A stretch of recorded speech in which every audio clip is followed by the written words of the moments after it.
માળિયાહાટીનામાં માતા પુત્ર આપઘાતનો મામલો. માળિયા પોલીસ સ્ટેશન વિસ્તારના અવાણિયા ગામની ઘટના હતી.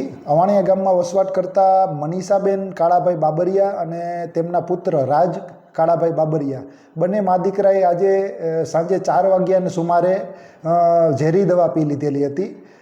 તેઓ બંને મા દીકરાને તાત્કાલિક અસરથી માળિયા સારવાર અર્થે લઈ જવામાં આવેલ હતા. ત્યાંથી જૂનાગઢ સિવિલ હોસ્પિટલ ખાતે રિફર કરવામાં આવેલ છે.